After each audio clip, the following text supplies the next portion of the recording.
I've been serving in the kids ministry on and off for the last 5 years.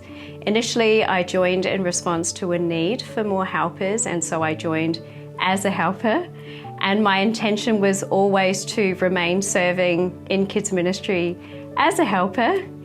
And then during my time serving in Cubbies and later Sparks, there was an opportunity to serve as a teacher. And so I was approached to see whether I would consider stepping into that role. And so with great fear and trepidation, I said yes. To be honest, having done it now for over 12 months, I have to say this has probably been one of the most edifying experiences for myself in a serving capacity, to go to an area that is not my strength, but an area of weakness for me. It's taught me this whole new level of dependence on God and trusting in Him to provide me with what I need, to equip me with the words in order to convey the gospel message with simplicity and sincerity, which is what we're called to do anyway. I find the story of Jesus feeding the 5,000 a really good example to illustrate my learnings on that. First, the offering of the loaves and fish came from a child who didn't look at the crowd and think, what good is this?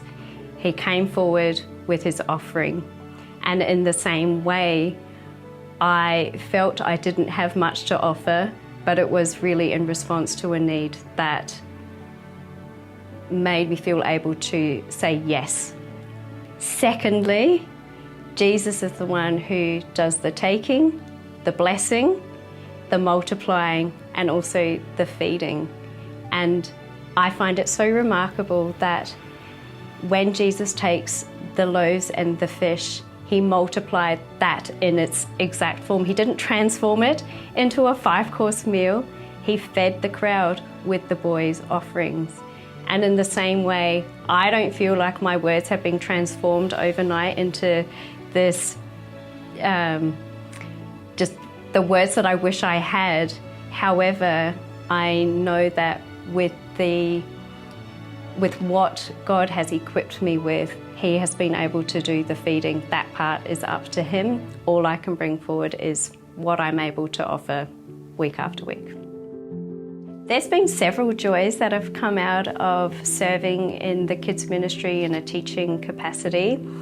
First, the joys have been in the obedience and in the sacrifice.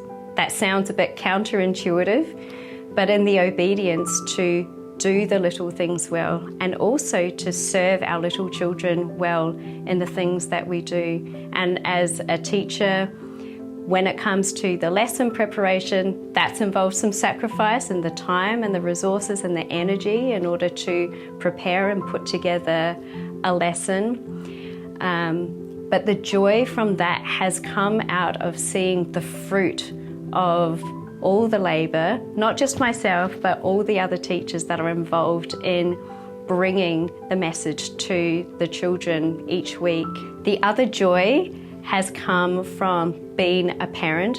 So some teachers don't get to see what happens after a Sunday, but I can tell you that there is fruit that has come out of the Sunday mornings that the children are spending in the various parts of the church buildings learning about Jesus.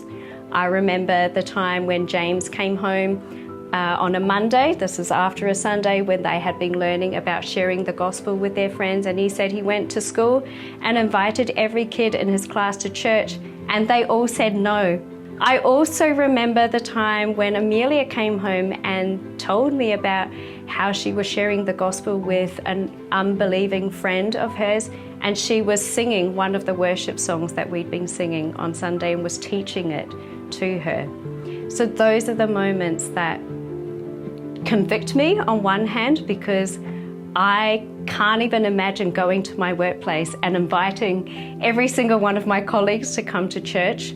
But the fruit of that is that seeds are being sown, God is doing the watering, and it is having an impact out of the Sunday church building and into their everyday lives. When it comes to serving and participating in the church community life, I think we all go through seasons where sometimes we have more to offer, sometimes we have less. I think in the end, it comes down to a willingness of the heart and a humility to offer up what you have, regardless of what you think the quality of the state of what you're offering up is.